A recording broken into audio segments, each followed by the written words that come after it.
And welcome to Tucker Carlson Tonight. We want to bring you the latest on what was really a remarkable story that broke late Friday in the New York Times. We didn't have time to address it then. According to what are apparently high-level sources within the Department of Justice, in 2017, the FBI secretly began an investigation into whether the president is, in fact, a Russian agent. The FBI apparently believed that President Trump could be a one-man sleeper cell, personally taking direct orders from his handlers in Moscow and working from within the Oval Office to subvert this country. The FBI said they believed that could have happened, so they spied, apparently, on the President of the United States. Well, shocking doesn't even begin to describe this story. Nothing like this has ever happened in this country. These allegations are literally without precedent. That is not overstatement. And by the way, the allegations are not true. The FBI did not find that Donald Trump is a Russian agent. No charges were ever filed against him. None will be. But an equally important question remains unanswered. How did this happen? Deciding that a sitting president should be investigated for treason is not a small thing. Officials within the FBI had to push for this investigation and then marshal evidence to justify it. Leaders at the very highest levels of the agency had to sign off on the whole thing. All of that happened. But on what grounds exactly? That's what we would need to know in order to understand this. Well, thanks to the Times story, we have some sense of the answer. And if you're imagining a secret transmitter covered in Cyrillic scripts discovered hidden in the Lincoln bedroom, no, think again. There were no cloak and dagger clues in this case, apparently. The FBI assumed that Donald Trump might be a Russian agent not because of anything he did in secret, but because of things he said in public, very public, standing on a stage, on camera, while running for president. Here's one of them. There's nothing I can think of that I'd rather do than have Russia friendly as opposed to the way they are right now. Wouldn't it be nice if we actually got along, as an example, with Russia? I'm all for it. That was then-candidate Trump speaking at a press conference in Florida at Doral in July of 2016. According to the FBI, the words you just heard are evidence that Trump may have betrayed this country. That's their view. But there's another way to look at those words. Maybe Trump is right. Russia, rather, is a nuclear-armed power on the other side of the planet. It does not have the power to invade the United States. It can't close international shipping lanes. It does not seriously threaten our key allies like Japan or Great Britain. Is there some reason, then, that we should inherently be in conflict with Russia? Is there, moreover, vast public support in this country for fighting a proxy war in Syria with the Kremlin? And how many American parents are anxious to send their kids to die for the territorial integrity of Ukraine, an issue that we're supposed to think is very important? Well, outside a few neighborhoods in Washington, not very many people, it turns out. So Trump did raise a fair question at that press conference in 2016. In Washington, saying that out loud is considered treason. Vladimir Putin policies almost being parroted by Donald Trump. You had Trump say only nice things about Putin. He never spoke ill about Russia. Never spoke ill about Russia. That's the evidence a United States senator holds up to prove that the president may be working for our enemies. So maybe Trump does like Russia. Who knows? By the way, he's allowed to if he wants to. It doesn't make him evil. It just means he disagrees with prevailing orthodoxy in D.C., and that's okay. We're supposed to have spirited debates over questions like this, but no longer. Policy differences are now criminal offenses. Today on CNN, professional dumb person Max Boot listed 18 reasons that the president may be a Russian spy. If you looked at the reasons, a lot of them turned out to be political positions that Boot just doesn't agree with.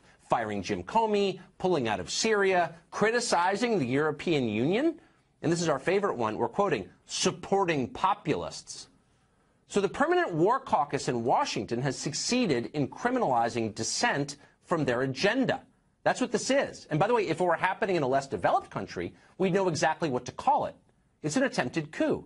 A political leader gets elected on a platform that law enforcement agencies don't like. So those agencies try to put him in jail.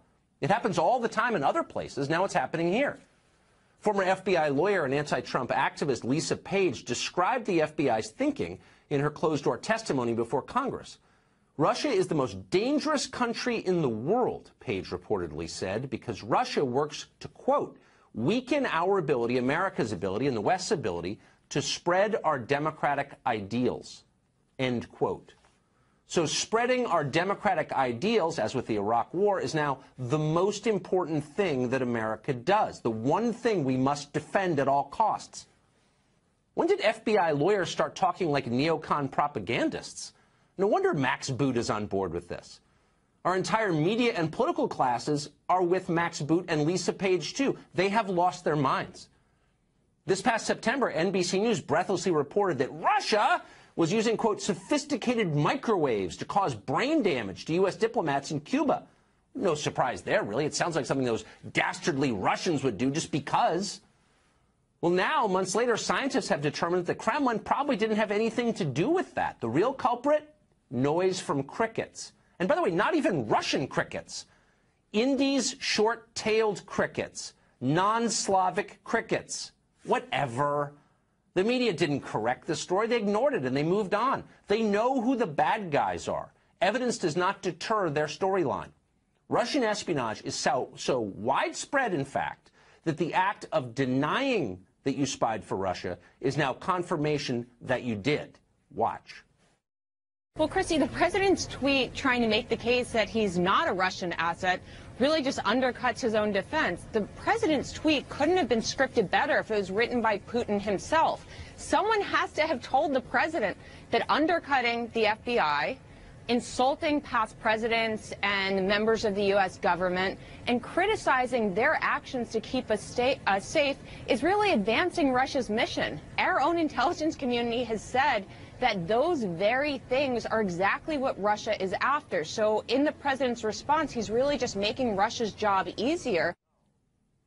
You say you're not a Russian agent, therefore you're a Russian agent. Who puts these people on TV? That's a question we should think about.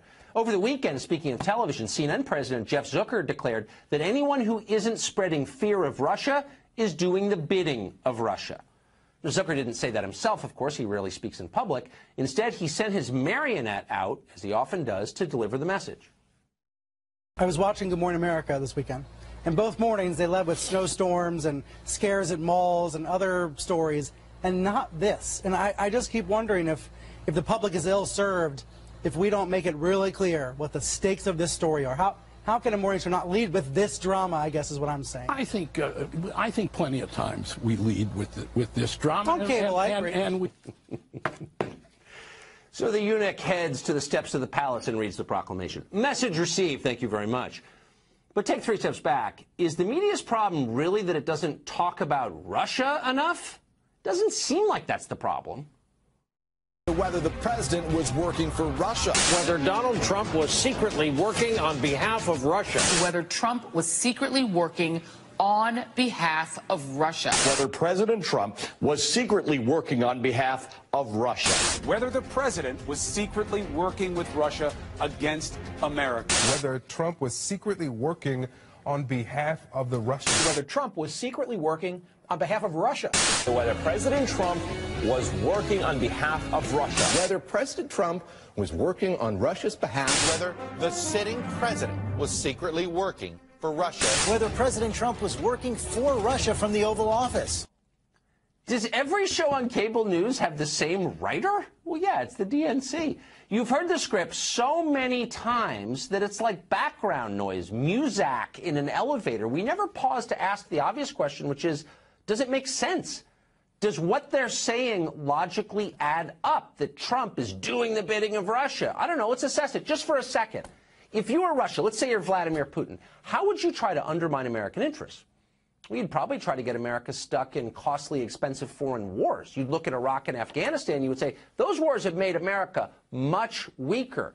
Why not try and replicate that experience in, say, Syria and Libya? You might encourage America to do that. You might also encourage the U.S. to adopt a self-destructive energy policy. You'd have the American government sharply restrict the exploration of oil and natural gas in the name of the environment so that America produces less energy. Why would you do that? Because global energy prices would rise and the U.S. would have to import more. Who would that benefit? Russia, a petrostate. Their economy is dependent on energy. But Trump, and this is weird behavior for a secret Russian agent, has done just the opposite of that. The United States, for the first time in my lifetime, is an energy exporter. In fact, it's the largest producer of oil and gas in the world. Is that good for Russia? No, it's not. Who's pushing the opposite? Oh, weirdly, it's the left. They're the ones pushing a Green New Deal that would have this country shutting down oil and gas wells across the nation. Someday we're going to look back in shame and confusion and wonder how so many supposedly smart people went completely off the deep end. That's the task for future historians. For now, it is time for some radical transparency. Last fall, the president ordered the declassification and release of Carter Page's FISA application. How did an American citizen, who clearly didn't act as an agent for Russia, have his phones tapped and his email read by the federal government? On what basis? We have a right to know that. We still don't. So the president ordered it. He also ordered the unredacted release of all text messages related to the Russia investigation sent by Jim Comey, Andrew McCabe, Peter Strzok, Lisa Page, and Bruce Orr, the FBI officials. Well, instead of releasing them, the Department of Justice dithered for reasons that were never really clear. The president got distracted, and we've never seen those documents. It's obvious at this point that the reason for not releasing them isn't protecting American national security. They just leaked the information about the FBI investigation to the New York Times on Friday. Clearly, they have no problem leaking information when it helps them. They haven't been released because those documents might embarrass the FBI. This endless shadow investigation has caused vastly more harm to this country than any Russian Facebook ad. The president should order the declassification of all documents related to this. It's clearly an abuse of federal power. If you want to restore confidence in the federal government, bring in some sunlight. Tell the DOJ to do that. And if DOJ personnel refuse to do that, fire them and replace them with people who understand that they serve elected leaders, which is to say the electorate, which is to say voters, the people, and not the other way around. The president appears afraid to do this. He seems to be intimidated by his own lawyers. But why? What can official Washington do to him now? Call him a Russian agent? Plan to impeach him? Too late. They already have. Today, former Trump advisor Roger Stone set to be arraigned in federal court. The special counsel accusing him of obstruction and lying to Congress as he vows to fight it out and take it to trial. Former Republican congressman from South Carolina, Trey Gowdy, chaired the House Oversight and Government Reform Committee. He joins us right now from Greenville. Good morning to you, Congressman. Good morning. Good morning. How are y'all? Doing okay. Weren't you involved in some of the cross-examination of Roger Stone in the past? So what might you be able to shed light-wise on this?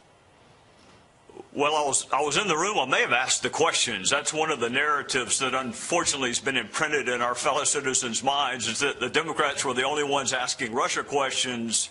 I asked Roger Stone a bunch of questions, and you have a lot of options when you are asked questions under oath. You can not answer, you can tell the truth, you can assert a privilege. About the only thing you can't do is make a material misrepresentation with the intent to deceive. Now, he's presumed innocent. But I had a unique vantage point for both the questions asked and the answers provided last year. And do you believe he was telling you the truth, or did anything prove that he wasn't? Among my many limitations, I am not a human polygraph machine. I do not know, and even if he made a factual mistake, I don't know whether or not he had the intent to deceive. Right. I know we spent a lot of time on this WikiLeaks, whether or not the Trump campaign had knowledge that the information would be disseminated publicly. We spent a lot of time on that. I actually asked him the intermediary question. Adam Schiff couldn't get him to answer it. But he answered it for us, for the Republicans, on who the intermediary was with Julian Assange. All right, so if he didn't tell the truth but didn't realize he wasn't, for instance, you were at a party and you were there and you might have talked to someone and he doesn't remember talking to that person and he said, no, I've never talked to that person. If it turns out he did, but he wasn't intending to lie, he didn't intentionally do it, then how does that weigh in the courts? Well, thank goodness every false statement does not result in perjury or a false statement prosecution. If I were to say, I hope you have a good Thursday, well, today's not Thursday. So maybe I just made a mistake. Maybe I didn't recall. It has to be a material misrepresentation with the intent to deceive. It's tough to win these cases, so the fact that Mueller has brought so many of them, and they've resulted in guilty pleas or admissions, tells me he must feel like he has a pretty good case. By the way, who's that intermediary you were able to find out? You said you were found the intermediary between WikiLeaks and Roger Stone? What? Wasn't it Credico? Oh, Randy Credico. That's right. Yeah. It will be interesting to see if Robert Mueller decides to go after everybody who lied in front of Congress during your tenure. That would be a crowded courtroom. Let's talk a little bit about, Congressman, the race for the 2020 presidency. And you see, and you've got a unique point of view, having been in politics for so long. What do you make of the progressive pull to bring the Democratic Party so far to the left, where it seems like the most popular people right now are offering free everything? Welcome to our world. I mean, we have a political process where the primary is controlled by the base. And that's true on the Republican side, and it's true on the Democrat side. So they're going to have to sort out what Republicans used to have to sort out. Do you go for someone you think is electable, like a John McCain or Mitt Romney, who wound up not being electable, or do you go with who the base picks? And the base picked Donald Trump, and he wound up winning. Now, are they going to go with Kamala Harris? Are they going to go with Joe Biden? They have the same issues that we've had during past presidential cycles. The candidate that I know the best is Tulsi Gabbard.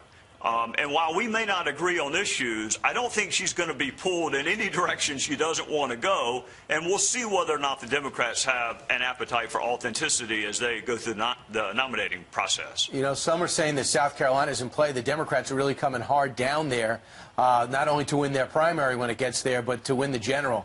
Is South Carolina in play? Not the one I live in, unless there are two South Carolinas. Right. No, this is Tim Scott, Lindsey Graham country. This is not Kamala Harris, AOC territory. I think the Democrats would like it to be in play, but perhaps that's not the reality. And maybe I'll live long enough to see that, but I'm going to have to live a long time. Right. My mom is from Greenville, where you are, and she calls that God's country. So do I, and we would love for you to come back to South Carolina, Ansley. Well, I'm not going to do that right now. I come back about every weekend, but maybe one day. I love that state. I'm so proud of you and all the lawmakers there. Have done a great job, and our Gamecocks. Indeed. Trey, thank you very much for joining us live.